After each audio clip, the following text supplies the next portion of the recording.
welcome to the Safe Room Podcast, a survival horror game club podcast. I am Rose, and I'm joined as always by Grace. Hi.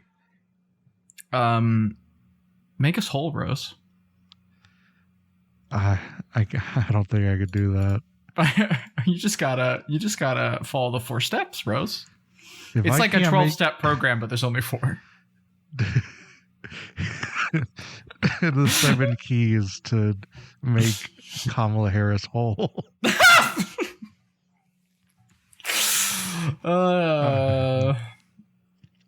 It's fall.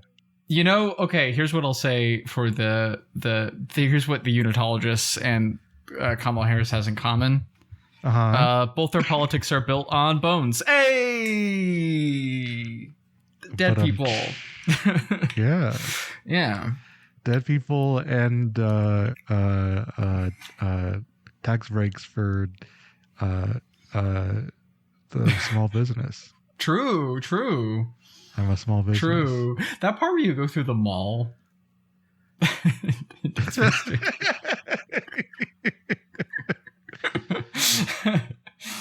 Getting a peek into the consumer wastes of the distant future. The dark future, if you will. Yeah.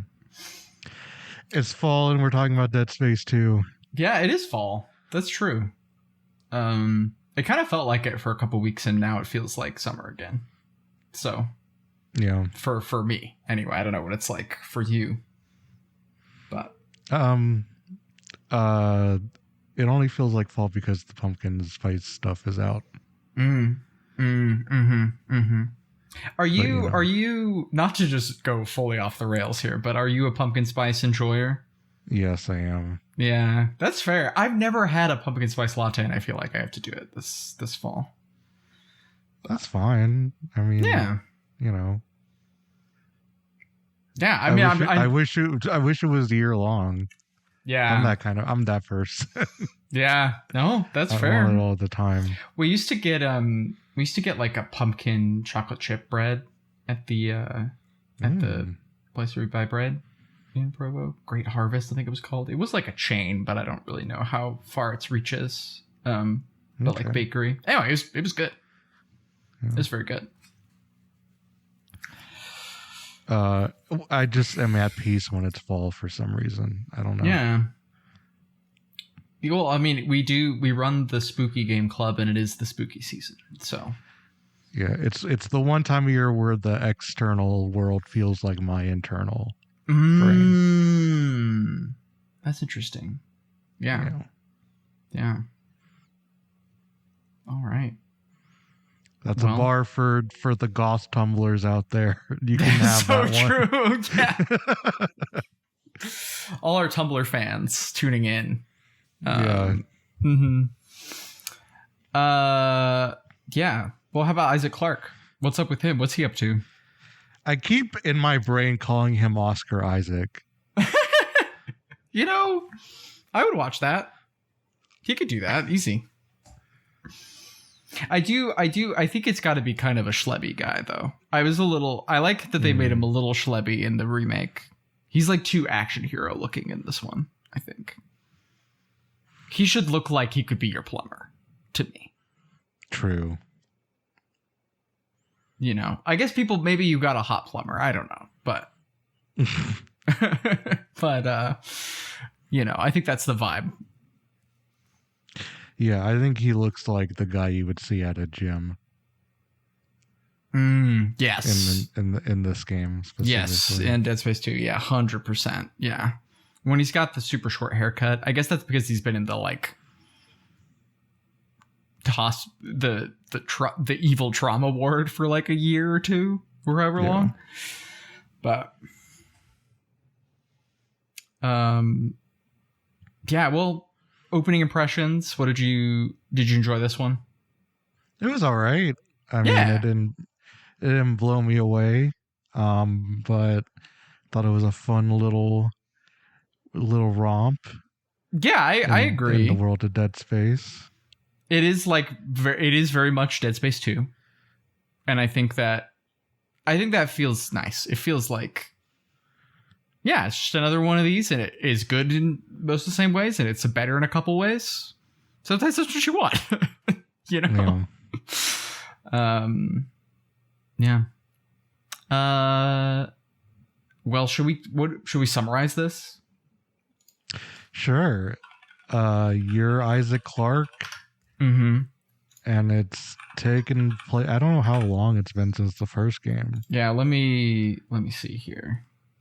Okay, you know what? It doesn't say on the Wikipedia page. 3 years. It does 3 years. Yeah. Yes, yeah.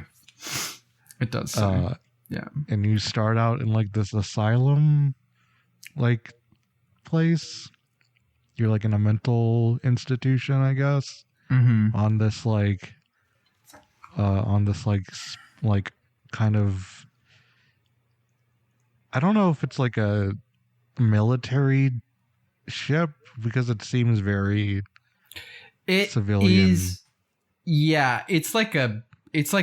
So there's like a couple like lore documents about it that it's like a moon orbiting, I think, Saturn.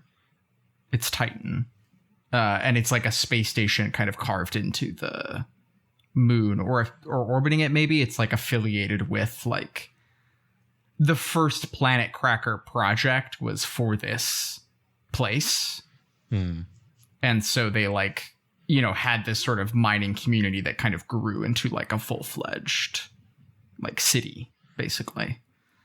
So yeah, it is like civilian space, but does have like, you know, military stuff and like government buildings and things like that as well. Okay. And so basically, the monsters start overrunning this place, and you escape. And then the Unitarians help you kind of along until they are revealed to be part of the church, and then they get killed. And then you meet up with what's her name? Ellie, who is she an engineer? She's I think she's like security, but works for the same corporation. She's also CEC. Listeners, write in to let us know if the format of me trying to comprehend the thing I just played is better than just a summary. I mean, I do think that it's like, I don't know. This is it's so romp heavy. Like the plot is just like, oh, you go to a place, well, you can't leave from here, you got to go to this place, and then you go to that place, and you know, you simply press right stick and follow line. Yes, so true. But you team up with Ellie. There's also like another. Well, so the military question mark. This is something I'm a little fuzzy on. Is like the military built a marker for military purposes, but then it tripped, like activated, you know, and started turning everybody necromorphs. I thought they were using Isaac and this other guy, Strauss. They were like using their brains to like make this marker. Yes, that's correct. Yeah. And then of course everything went bad. Yeah, that's essentially right. But I'm like unclear if it's like, did the unitologists like interfere with the project and that's what made it happen? I don't know.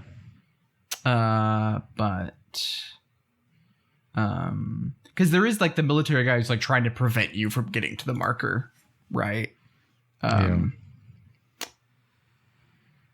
Anyway, so yeah, I mean that's basically like you and Ellie are like running around. You're trying to get to the marker to destroy it.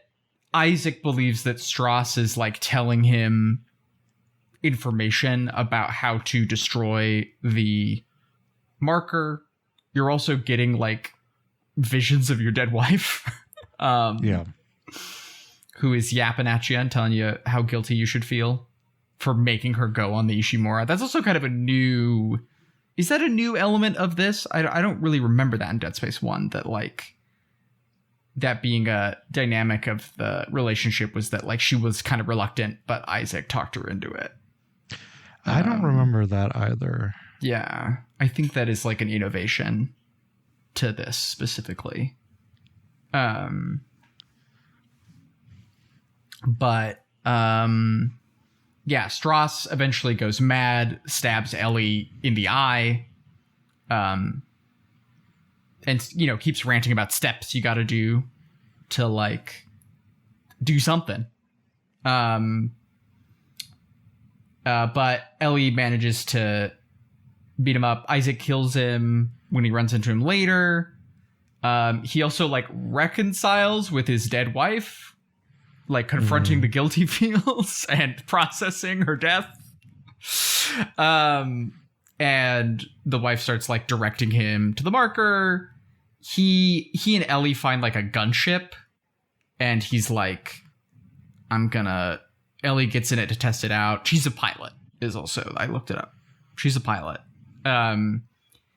He is like, sets the launch sequence to like send her away and save her life while he, destroys the marker and presumably dies. He like exposes the last like vestige of the station that hasn't been exposed to the necromorphs to get to the marker. And then his dead wife is like, you gotta crawl inside this surgeon machine and stab this thing in your eye so you can see the marker code. And he's like, cool, I will do that. And you do that, and you get to the marker, and it turns out, hey, guess what? Your dead wife was the personification of the marker the whole time. No one could have seen this coming. And you kill her in a dream and prevent the like convergence, which is like the sort of mass awakening of flesh that the marker is built to cause after like building necromorphs. And Ellie comes back to rescue you. And then you get like a mimic of the end shot of Dead Space 1 where it's just Ellie sitting in her chair and she's like, what are you scared about? And that's the video game. Yeah. Yeah, I mean, I think the well, and then also there's a post-credits tease where there's like EarthGov people being like, well, we've got 29 other markers or whatever. So like Isaac has like set back our plans a little bit, but it's, Mr. President. Yes, yeah.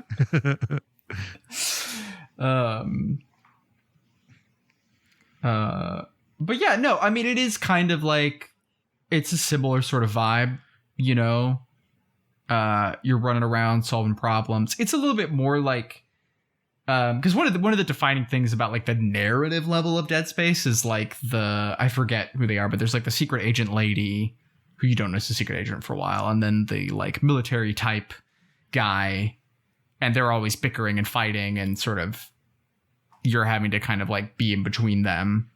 Mm-hmm.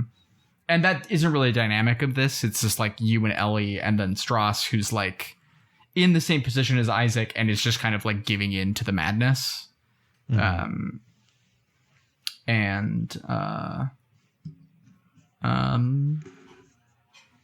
But yeah, I don't know. I mean, I just think these games have like a borderline sort of sick horror pleasure to them that I just enjoy. Like, I think they are fun, right? I like shooting off limbs. I like Isaac's crazy stomps.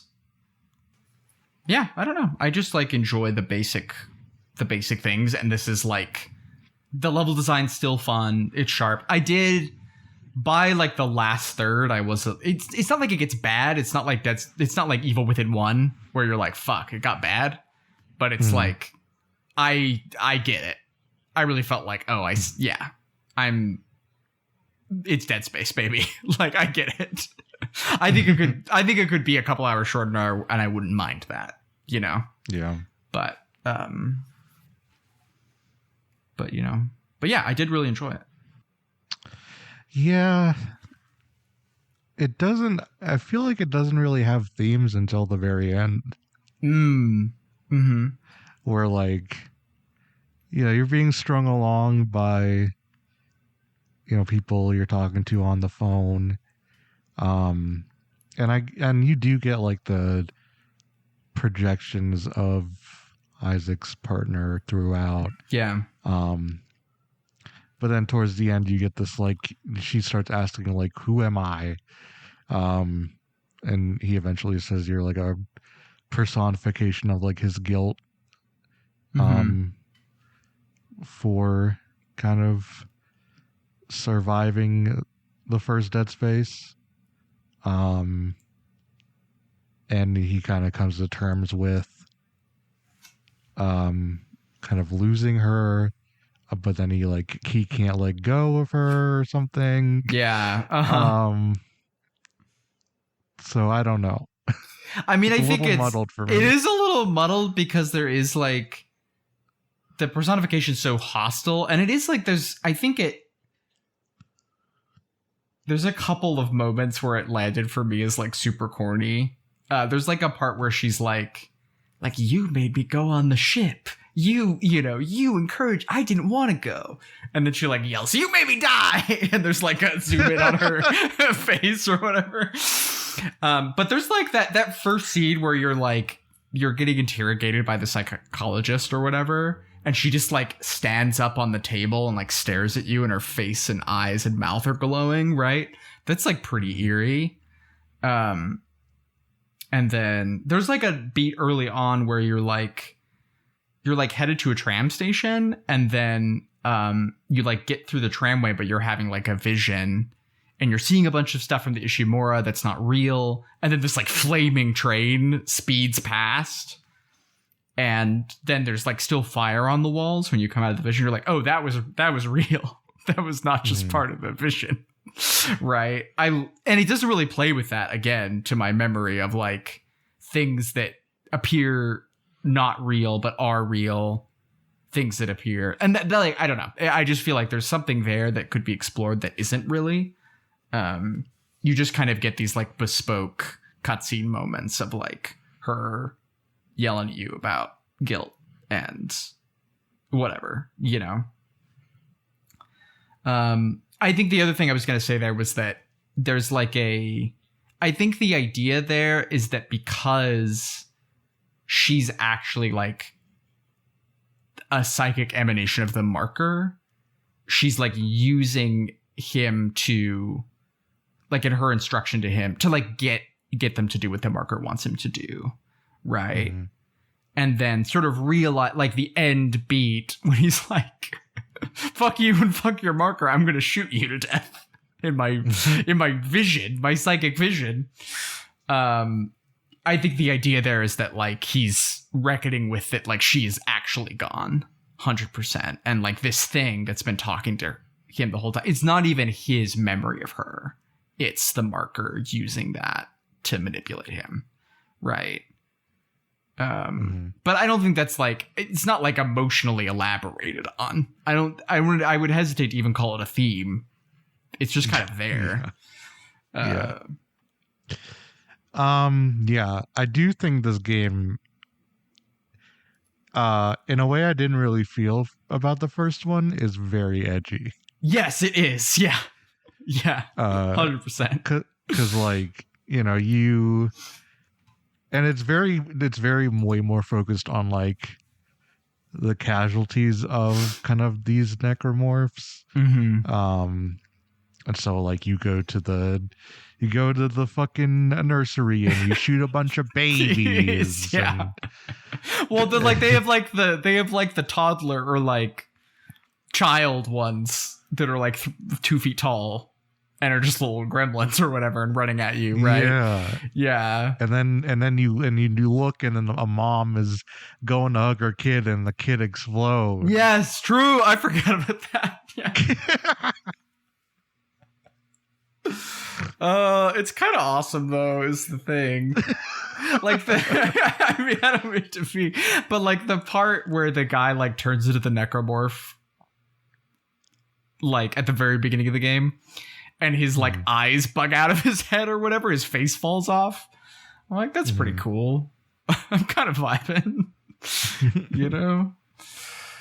Well, yeah, and also I feel like because you already had the dismemberment stuff in Dead Space 1 where like when you died your body would get torn up and stuff, but I don't remember the like death animations being as gratuitous as they are. Or no, I guess they are sometimes. There's more of them, I think. This is very I also associate this with like the Tomb Raider reboot. Yeah. Of, like developers just like animating these horrific death scenes. And having that be kind of a part of the game. Yeah, totally. It does like fit. Well, I mean, man, the Tomb Raider reboot's so fucking weird. But I think that like it works for what this is. I don't think I object to it necessarily, but it is like, yeah. Well, I kept thinking about the ad campaign where it's like your mom's gonna hate it. Your mom hates this game. And they like, I think they had all the, I don't know if they were actors or actual moms, but they brought in people to be like scandalized by the death scenes and whatever. This was like kind of that fate, because there was like the thing of like the EA promotional thing for Dante's Inferno that was like, take a picture with a booth babe committing a sinful act or whatever, and people were like, what the fuck, like, Jesus, you guys. It was kind of a phase where they had like edgy marketing. I think there was also like they did a planted protest of Dante's Inferno, and they had like the signs that said, yeah, I think this is real. They like, it was like a bunch of fake Christian people who were pretending to be morally outraged at the game at like the outside of E3, and they had signs that said like hell is not a game or something. Jesus, they were just throwing money at the marketing. Yeah.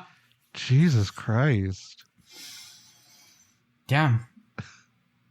There was a different time in video games, I think. No wonder me as a child was watch Giant Bomb videos and was like, I want to work in video games. This is crazy. What are they doing over here? What are they doing over there? What are they cooking? Yeah. Oh, real. Yeah. 100%. Yeah. So I think that is like, this game is part of that wave. Which is like, because the marketing campaign for like Dead Space 3 is like more austere, if I kind of, because it's like Isaac Clarke walking in the snow and Phil Collins playing. That's my like only memory of that campaign. For Dead Space 3? Yeah, they had they like the opening cinematic is like set to In the Air Tonight. I'm not joking. What? This is not a joke. This is for real. What? Yeah. What the fuck? Yeah. Yep. I don't know if I don't have any more information, but they're like, you know, and it's like the drum, like the mask comes on and the drum fill plays or whatever. I don't remember. All right. I need to, I'm looking at this right now. Okay. Oh, it's like a cover. Oh, it's a cover? I forgot. Yeah, it is a cover. Okay, yeah. Wow. That's kind of a bummer. It's dog shit. but Isaac Clarke, the song kicks in, and then he is running, he sees the marker as the chorus of In the Air Tonight is playing. Oh my god. What is happening? You know, whoever made this trailer is 50 million years old. This is a boomer ass trailer. Yeah. What are we talking about? Oh, marketing. Yeah. No, I just feel like there was like a kind of game that you would market in this way. That I don't know if that really exists anymore. I guess like Doom maybe, but I don't feel like it really strikes the same tone. Yeah, I don't know.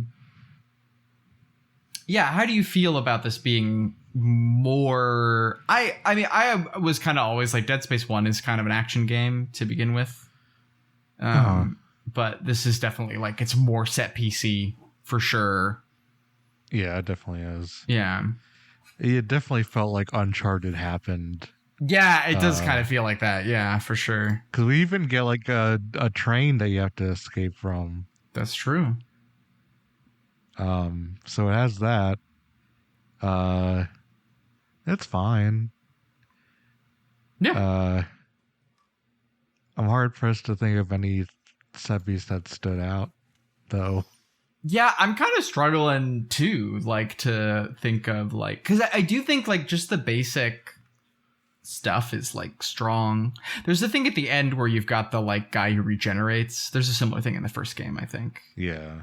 And that was like kicking my ass. But the part where you have to outrun the lasers got me a couple times. Yeah.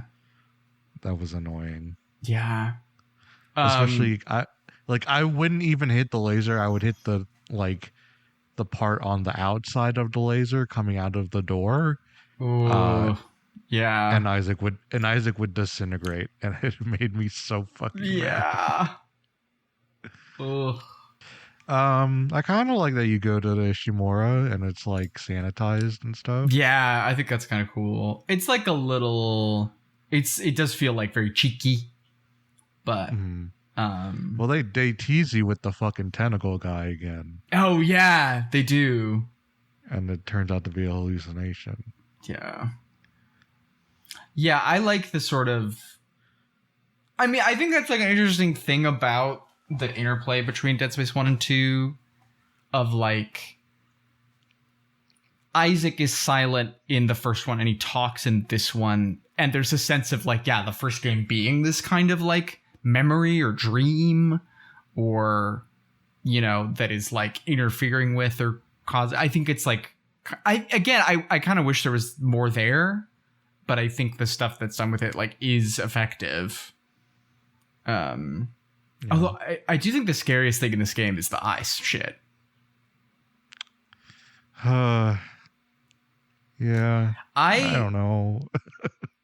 Well, elaborate.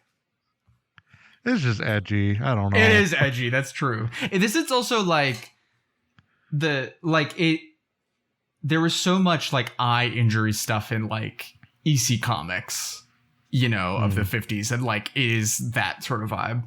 I also didn't realize that you like controlled the machine or whatever. I like had known about this moment, but I didn't know that you like did it yourself, I guess. And so I was like, oh fuck. Like when. Well, yeah. How are you gonna have a gruesome death animation if you can't fail it? That's quite true. That's very true. But I think that's like cool. Like it's like so it's really nerve-wracking. It's one of the moments in the game that feels like genuinely like horrific or sort of frightening. And then kind of also like the anticlimax when you do it correctly, of like him crying the blood and then like stepping out and like, yeah, I don't know. There's something just kind of, it's just kind of unsettling to me. I thought it was cool. And I think it's like, I mean, I wonder how long it took to make that thing work, but like that sort of bespoke like artisanal moment feels really cool and like kind of strange or unique in games now. Yeah.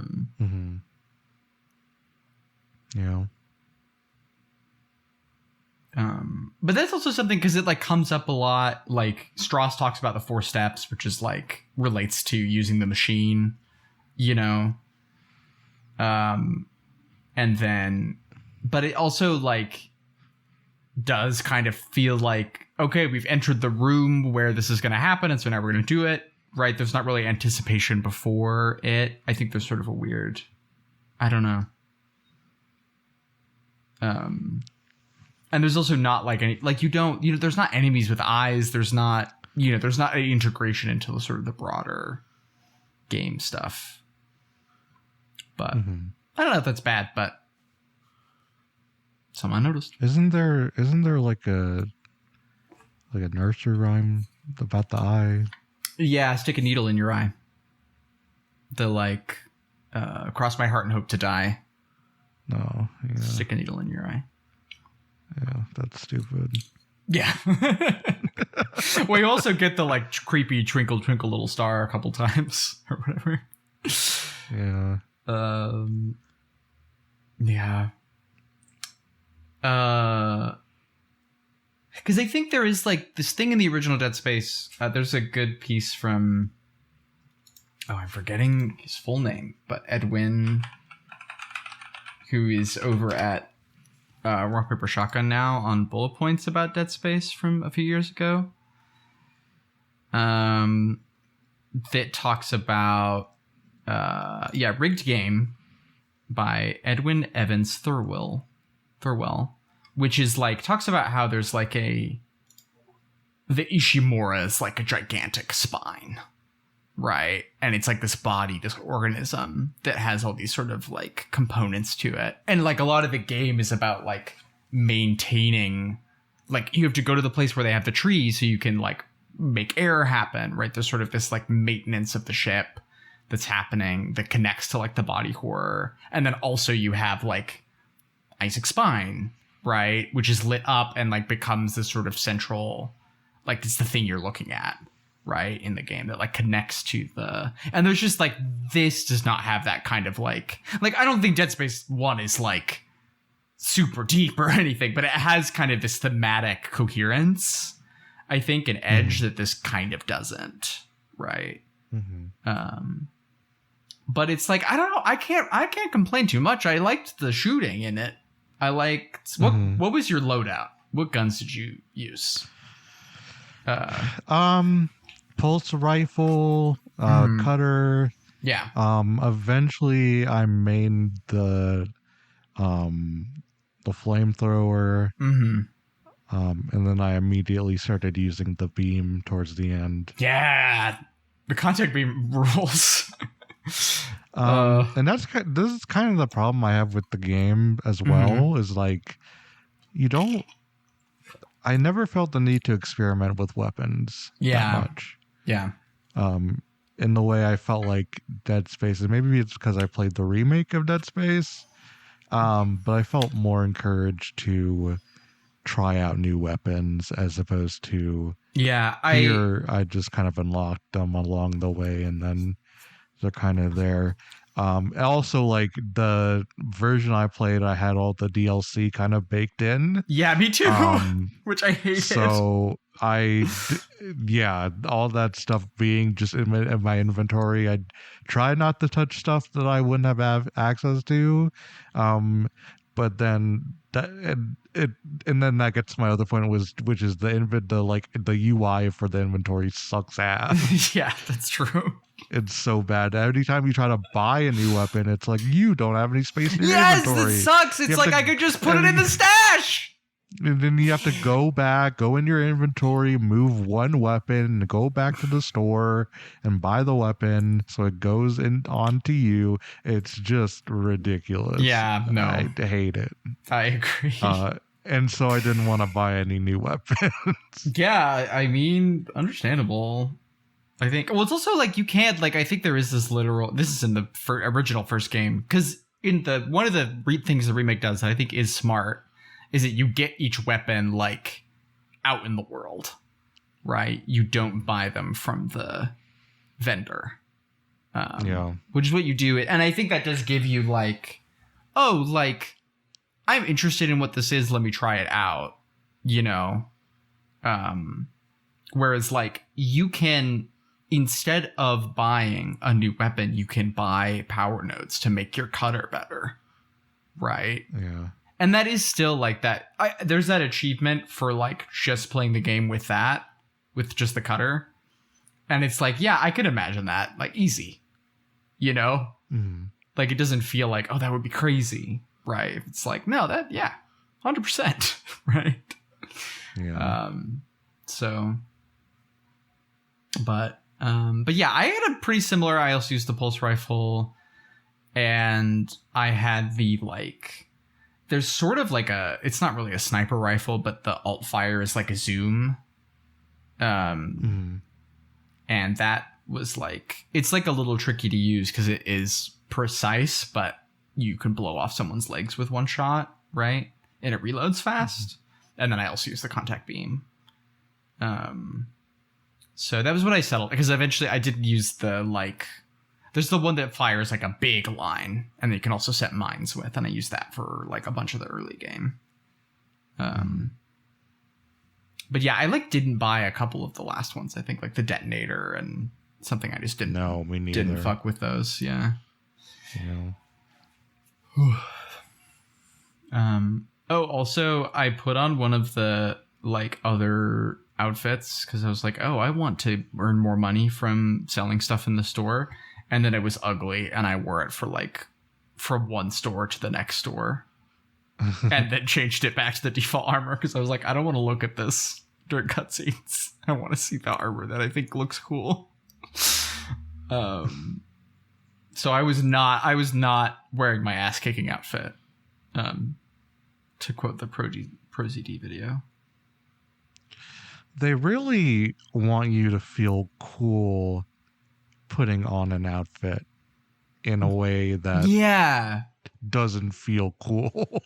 No, yeah, because you get that long shot of him like grimacing and like moving his shoulders or whatever. Like, this is just a guy. Yeah, like this Isaac Clarke is not cool at all.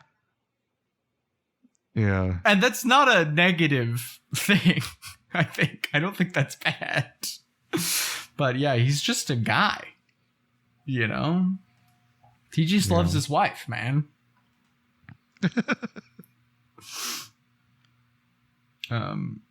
Yeah, that's something I do like about like the remake again, is that he just feels like, and also, you know, it's the same voice actor, I think. So he's just, you know, 10 years older. And so he feels like a little older, a little more like just normal seeming. They're not trying to make him into like an action hero. Which I think that's the thing, is like for me, like I just don't mind the kind of change to an action heavier setup. I think it fits the game. I don't like, there were parts of the game that still scared me. I felt satisfied with it on that level. And I was never really like, I mean, I talked a little bit about like the thematic stuff in Dead Space 1 that I think is interesting, and I stand by that, but like this is just not a game that haunts my dreams, you know? Like I think it's fun. But I do think that like framing Isaac as like this way is kind of like, I don't know. It's just a little silly. It's just a little silly. Yeah. Yeah, I didn't find this game particularly scary. I think it way overused the image of your wife with the eyes and the mouth glowing. Yeah, agreed. Yeah, it way overused that. There is one part that I thought was cool, where you get this like the video diary from her, and it's like kind of like her like I don't know if it's like her last message, but it's like before things went south, and then it ends, but there's like a long kind of silence where like you like kind of get like a ghost of her like pop up towards the end, and it's like super subtle. Yeah. I thought that was great. But like most of it was just like, all right. Yeah, well, she just kind of yells at you, you know? Like I kind of feel like I said in my little write-up about Kronos in Endless Mode that like I just can't find like a shambling corpse with a glowing weak spot scary. Like it just can't be scary to me. And that it's sort of a similar thing where it's just like, she's just yelling, you know?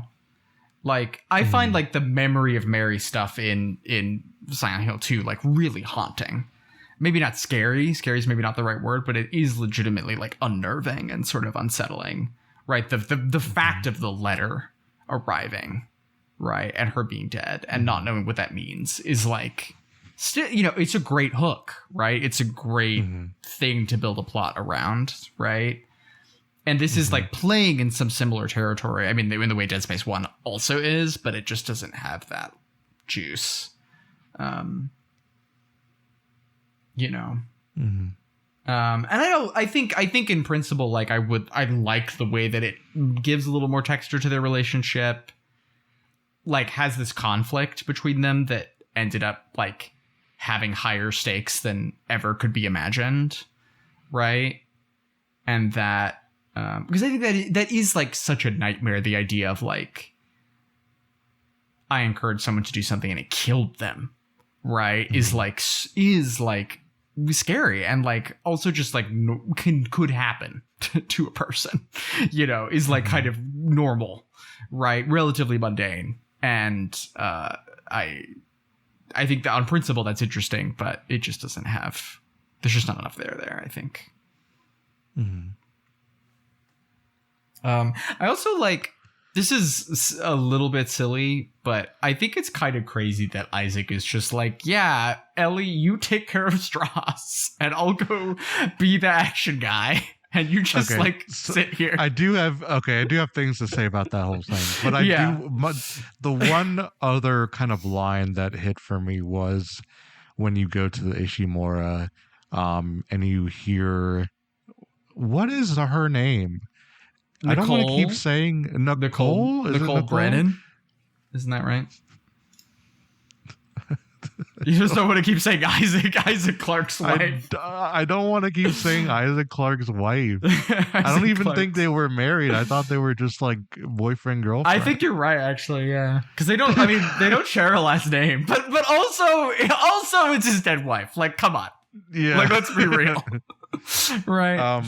You hear her say like something like, you know, all this like, because they put like white like foam and like stuff on the walls. I don't know what like material it is, but like they covered up like all the walls and stuff, and she talks about how like they can sanitize it and like cover it up, but like it doesn't hide what happened. Yeah. I thought that was a bar, but that's kind of it. Yeah. Well, I think again there's sort of this thing about like still just inhabiting memory and having to like live with things that you can now do nothing about, right? Yeah. And that, you know, literalizes when you're like moving through this environment that is the ship, right? But yeah. If I'm Ellie in this game, I'm fucking pissed the fuck off at Isaac Clarke the whole time. Yeah, I would be too. The whole fucking game. Isaac is like, you gotta protect Strauss. He's the fucking guy. We need him to kill the thing. And then she fucking gets her eye stabbed out. And then they meet up. And then Isaac immediately kills the guy. What the fuck? I would be so fucking pissed. Yeah. I also think that's like, there's a part, you see like there's like a video log of Strauss being interrogated by, I don't remember this fucking guy's name, but like whoever the psychologist is, right? And then you like meet him and he's gone crazy and kills himself in front of you, right? But before he does, he's like, he says something like, we're gonna burn for what we did to you. Oh yeah. You know, Isaac? Yeah. And there's like a thing where it's like Strauss and Isaac have like been through the same thing. They have this kinship, right? And but like that can't really be explored because they're like they're only in the same room like twice, like 3 times or whatever. And then so Ellie's the person who has to interface with him all the time, and they don't have that. And then it's just like, he's just like going crazy and does a bad thing, right? It just feels like there's no, I don't know. Yeah. I do think like again, I do think some of this stuff is creepy, like him talking about the steps. Because you gotta follow the steps, right? And like talking this nonsense that like does, eventually makes sense, but it's sort of like it means something, but you can't quite figure out what it is. I think that like works, but it's like it would be better if it was with Isaac, right? Mm-hmm. And you're like having this real voice, and then also the voice in your head like start to say the same things or whatever. I don't know. It just doesn't. It's so weird. Like Ellie has to be Strauss's like mom and just babysit him or whatever. Yeah. Ugh. I would be so fucking pissed. Yeah. I mean, you should be. It's like weird that she like falls in love with him for whatever reason. Like, I don't really know when that happened, but I wouldn't go back for his ass. Do you know? I don't know. I think there's something to like being in a fucked up situation. And that's having true. a human connection. I think there's something to that. Yeah. Okay. That's fair. I kind of like their banter at the end, to be honest. Yeah. I like the part where like you have to like fix up the giant drill or whatever. Mm-hmm. And there's the part where like you have to redo some rewiring, and she's like, I can rewire it. And figure this out. And then you do it yourself, and she's like, yeah, I did it. We can let's go. And Isaac's just like, yeah, thanks. Thank you for that. Yeah, it's cute.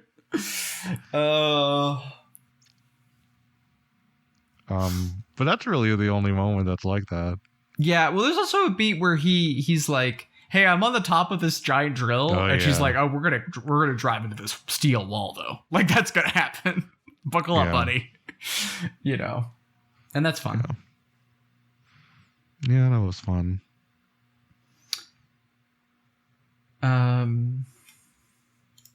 Yeah, I mean, I don't know. I just like enjoy myself a lot playing it, which is like, I think the intended effect, honestly, and I do like some gore, I'm not above it. I like it. I enjoy it. Mm-hmm. Yeah, I'm neutral on it. I don't, it's fine. I kept wishing there was a dodge button, which I don't know what that says about me. I get that. I do get it. Well, you know what game you can play where there's a dodge button? Is it a Silent Hill game? No, it's the Callisto Protocol. No, we're not playing that. Come on. No, I would want to.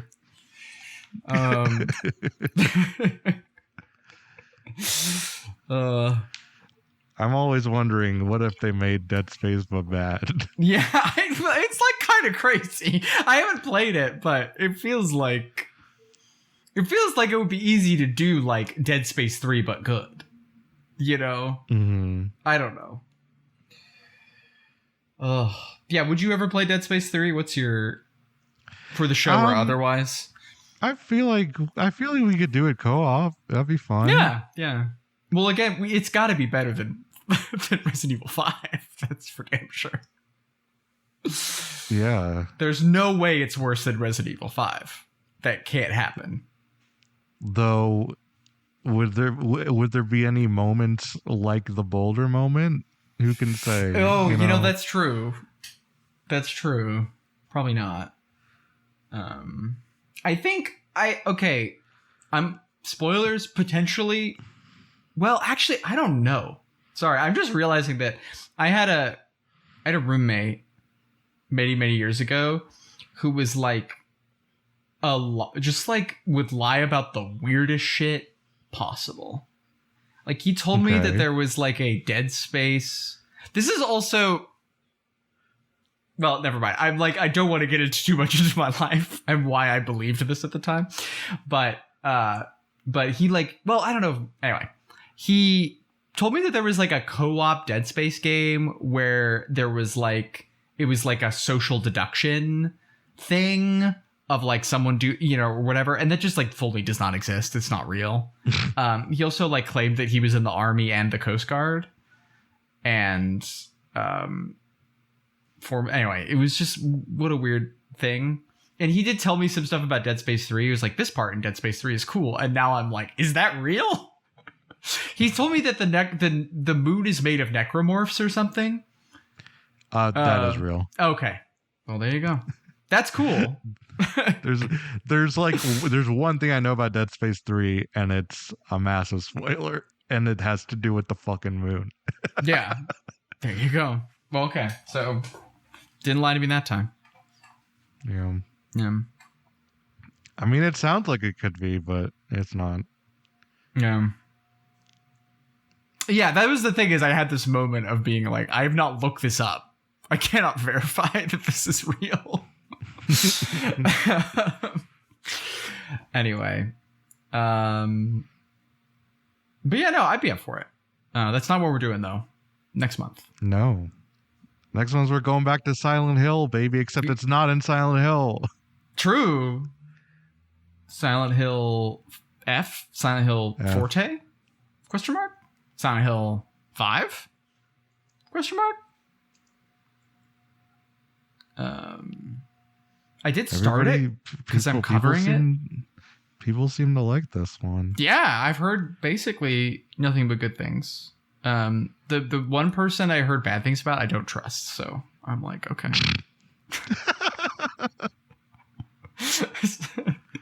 Who is it? Spill the tea. It's not anyone. Maybe so. It was like someone at a Discord server that I don't know. Okay. But they were. I don't want to be baited by their post, but they were like trying to think of a time this passes the Bechdel test, and I was like, I could disregard your opinion now if you're thinking about that. Oh, but yeah, I don't want to call out this like stranger. I don't know this person. It's not like someone in our circle, you know? I'm going to make a survival horror game about passing the Bechdel test. You know? Actually, yeah, Silent Hill 3 does pass it. Good come to think of it. I'm thinking about it. It does. I have at least one friend who has not played Silent Hill, but has read Higurashi and is therefore playing Silent Hill F. That's, good for them. And he was like, "Oh, there's a puzzle difficulty. That's funny." I was like, "That's a Silent Hill thing." And he was like, "Oh, okay." Yeah, that's so funny. Oh my god. I'm the opposite. I would like to play Higurashi. I think I'm gonna try it after this. Is this like we don't need to get into. I'm forgetting this guy's name, the writer of Silent Hill F and Higurashi. Rikeshi07? Yes, that's the one. Because I'm like, this is like the latest thing he's worked on, right? And like, he's been doing visual novel stuff though as well, I think, over the last few years.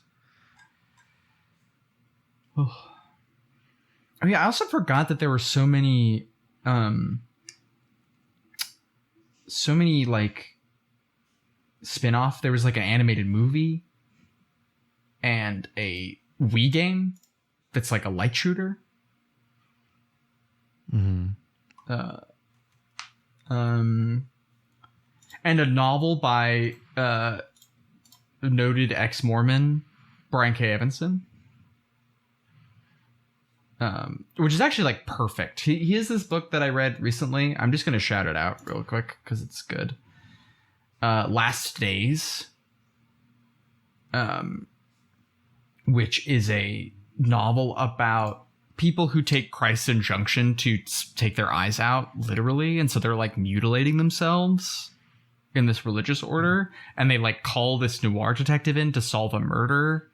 And he gets like embroiled in this like network of like cultish self-harm stuff. It's awesome. It's so weird and cool. It's like actually like a legitimately really good fit for Dead Space. I wonder if that book is good. But yeah, Last Days, Brian K. Evanson, Aces, very good book. Shout outs. Nice. Yeah, well, should we do emails? Is there Yes. Is there anything else we should cover before then? No, that's pretty much all I have. All right. For video game. Email time. Let me check the spam and make sure there's nothing in here. Okay, great. There's nothing in here. All right. First one is from Jen.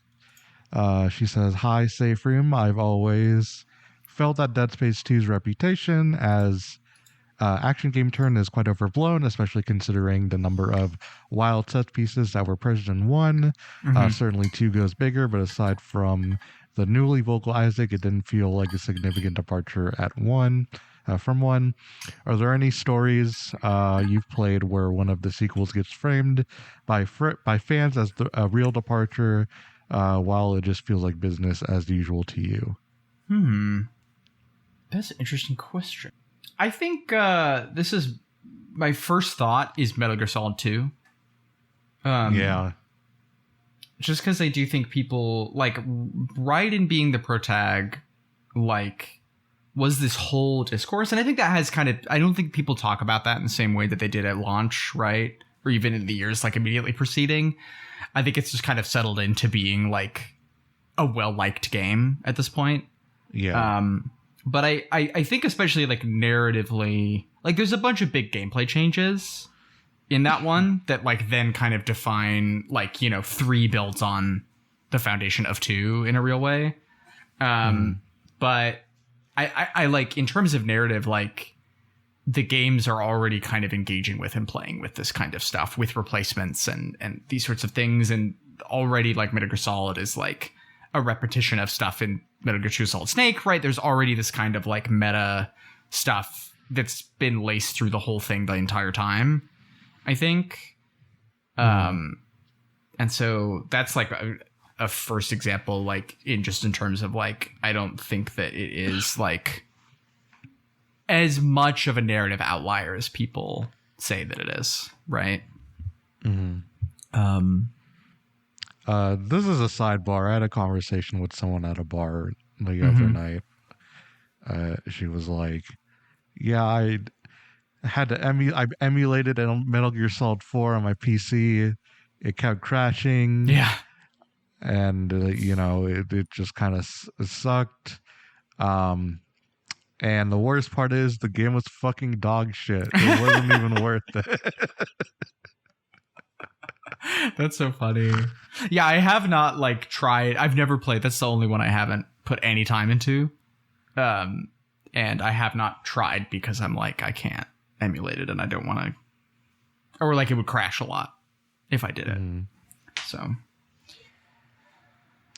I mean, maybe they'll put out that collection at some point and I can just buy it for my PC. See. Yeah. Yeah, I don't know. It's one of those games that feels so made for the PS3 that I don't. Yeah, I don't. Who knows? I don't know what they would do with certain things in that game. Right. But I don't know. I guess I always say that when there's, like, a PC game that's being ported to console and there's a part where the game crashes to desktop, and they always figure it out. With those, so maybe it's fine. Yeah. That's true. I think for me the answer to this is Final Fantasy 13. Oh yeah, that's a really good one. Yeah. Fuck. It is simply a Final Fantasy game. Yep. You go in. Everybody who complains about you go in a straight line, fucking play 10 again. That's what you do in 10. Shut up. Yeah. What do you mean? One, it's also not like 4 is, like, a game about exploration. Like, there's an overworld, but, like, anyway, I don't understand it. I haven't played 13, in fairness, but I just can't imagine having that opinion neat. about it. I'm a huge 13-2 head. That's one of the best Final Fantasy games. Yeah, I'm excited. I'm gonna get to them at some point, and 15, so I'll do it. But yeah, 13, and to a certain extent 15, but I'm less of a 15 person, even though I really like the narrative. Yeah.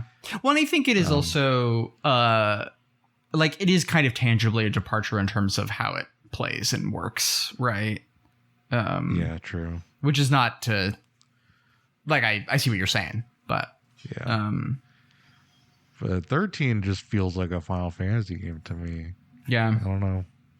I don't know what to tell you. I'm trying to think. I also think people kind of talk about 9 as like the throwback to the NES games, which is sort of true, and it is obviously true in some structural ways, right? Like you get at the end you like fight the 4 elementals and go get the crystals and stuff, which is like the thing in Final Fantasy 1. But I do actually think that like Final Fantasy 8 is also a game about like time convergence, which is like a thing that FF1 is about, right? I don't know. There's like things that there's also stuff about memory and time in FF8 that is connects to stuff in FF1. I don't know. I think that's like kind of this is not really exactly the question Jen is asking, but I do think that like I think it's interesting that 9 has this kind of explicit structural resemblance, and then 8 has this like more abstract thematic resemblance, and people only talk about the way 9 is like the NES games. Yeah. All right. Last email is from Jack. Jack says, I could not finish Dead Space 2, not because it was too scary or gross, but because I could not stand listening to Isaac talk for another minute. Typically, I'm okay with hearing characters talk, but giving Isaac an edgy back-talking persona feels like Visceral Games were trying to fix something that was never an issue to begin with. It's not like Isaac was fully mute in the original game. The dude bellowed roars when he stomped monster mashes with his blood-soaked bodies. Was there any real benefit to Isaac yelling "fuck you" and whining in Dead Space 2 before just doing the next mission anyway? Is there something interesting about Isaac in this game that I'm not seeing? Thank you. Posting from Hater Island. Perhaps this is my hubris for enjoying Jak 2 as a kid over the original Jak and Daxter. Maybe that is like divine punishment for that. I'm not as annoyed as Jak is, but I don't think that there is like I don't think you get a huge benefit. My defense is like this is like if I put myself in a writer's room and I make one of the points I'm hitting in my game is that it's about survivor's guilt. You need to have somebody who talks for that. Yeah, no, I think I definitely agree with that. And I think there is because I watched a clip of Glenn Schofield, who was like director on Dead Space 1 and also on the Callisto Protocol. And he was talking about like that they were thinking a lot about Half-Life 2, right? And wanted, which makes sense because there's also you have a gravity gun in these games, right? But the like, I just don't. I kind of am a hater of the silent protagonist as like a default thing. I think there's a place for it, and I think like I do kind of like think that the remake giving Isaac a voice like really changes what that game is about, right? Like it makes it something different. But I do like generally like if you were to ask me kind of point blank, do you want your protagonist to be a character or do you want them to be like a blank slate? I'm just like, I want them to be a character like every time, right? I kind of think the idea of like identification with the protagonist being severed by like voice is or like a personality is like kind of silly. You know, I like one of the like video game protagonists I've identified most with and felt the most for is Geralt right? Who is like has 7 books worth of like backstory and like a very distinctive voice and gait and personality and character that is super different from mine, right? Like, and yet I feel for him. I feel like I understand him. I want what's best for him, right? And that, like, yeah, that identification is there, right? And like, or like with Harry Dubois of Disco Elysium, right? Like, you can mold him a lot, but there's some things that are immutable, and that doesn't make him less compelling. It actually makes him more interesting, right? I just don't think Isaac is like particularly well written or engaging, right? I don't think, but yeah, I also do think the plot, because like one of the things about this is like, because at the beginning you're following orders essentially, but they turn out to be unitologists, right? And then so much of the game from then on is like you and Ellie against the EarthGov guy, right? And that I feel like it is like the decision they made really early on that like Isaac can talk and Isaac can make decisions on his own, right? And then that being like that becomes like a very driving element of the plot in a way that like in Dead Space 1, most of the time until like the last couple chapters or whatever, he is just following orders, right? And that has created it creates a really different tone. But yeah, I don't know. I get it. I can understand why Jack would be like, I'm done with this. I don't want to do this. I think that's understandable. Yeah. Oh. That's it for questions. Yeah. Well, you know, he didn't make them whole by the end. You know? No, there is that part where she wants she just wants Isaac to fuck her, and that part was funny to me. Yeah. Oh. I also like the part where you have to kill the EarthGov guy with the spear. Oh yeah, true. What? Did you get the cutscene? Because I struggled with that last boss battle because I had no ammo, and so I had to like kill the kids to get ammo, and that was like tricky. But I eventually, so I saw the like cutscene of him like blowing his head off with a javelin at the end. Oh yeah, like multiple times. It's like, that's gnarly. That's a toughie. Oof. Yeah, it's a lot. Yeah, it's so edgy. It's really edgy. Well, yeah, I was like talking to a friend about it, and I was like, I hope no one got PTSD. And he was like, well, they were like, apparently Dead Space 1, they were like looking at car crash stuff to design necromorphs. I was like, fuck, okay, I guess. Yeah. See, this is why I simply would just make psychological horror. You don't have to do any of this shit. Yeah. Real. What if the real horror was your feelings? Yeah. You know? That's true. I don't know. I just feel like surely there's a normal way to do this. You know? Surely we don't have to like rot people's brains. It's called being fucking creative. Yeah. Like, is fucking Junji Ito looking at snuff films to write his shit? I don't know. Probably not. I don't know. Yeah. Probably not. Stephen King isn't, I don't think. But he's also writing, which is different. Just make something creepy that comes from your brain. Yeah, that's true. It's ridiculous. I mean, I just think, yeah, it is. It's just like the idea of like someone like making a video game and then having like mental health issues for, you know, however long to deal with that is like fucking ludicrous. It's like the stakes are so low. Like, I don't know, are people going to be like, wow, that intestine doesn't look real? Or like, whatever. Like, I just don't understand. Yeah. For Mortal Kombat? That's what people are doing this for? God.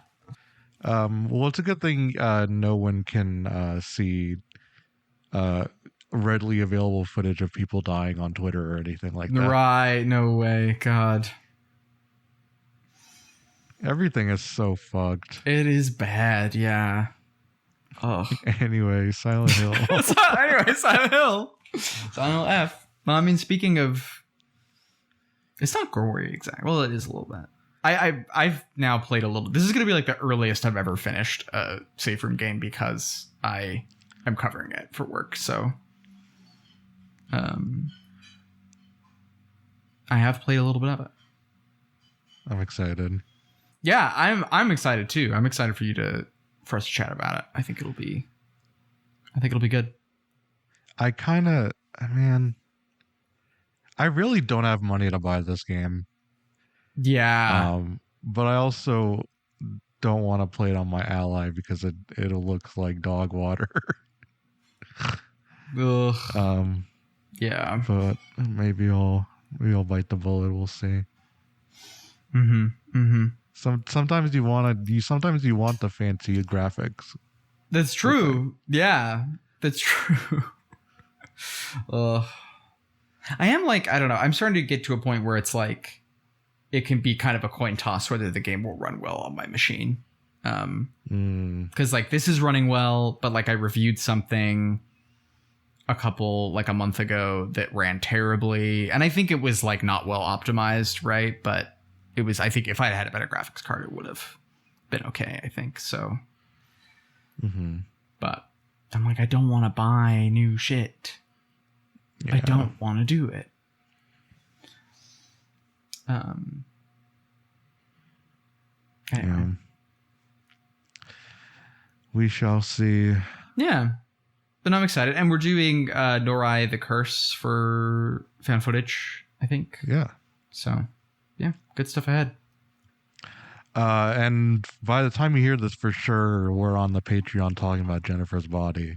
Oh, yes. Yeah. Mm-hmm. Hell yeah. Let's go. Movie. True. Yep.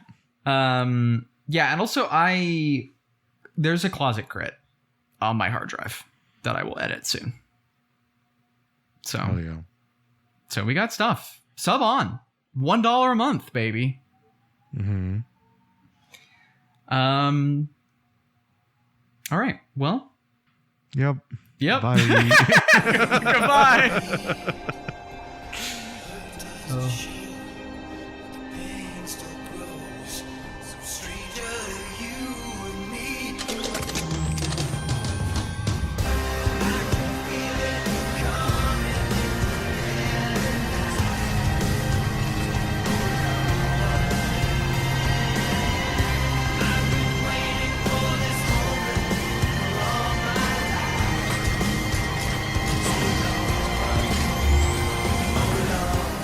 Space 3, rated M for mature. Add voice to your arsenal and amplify the action with Kinect. Xbox 360, starting at $99.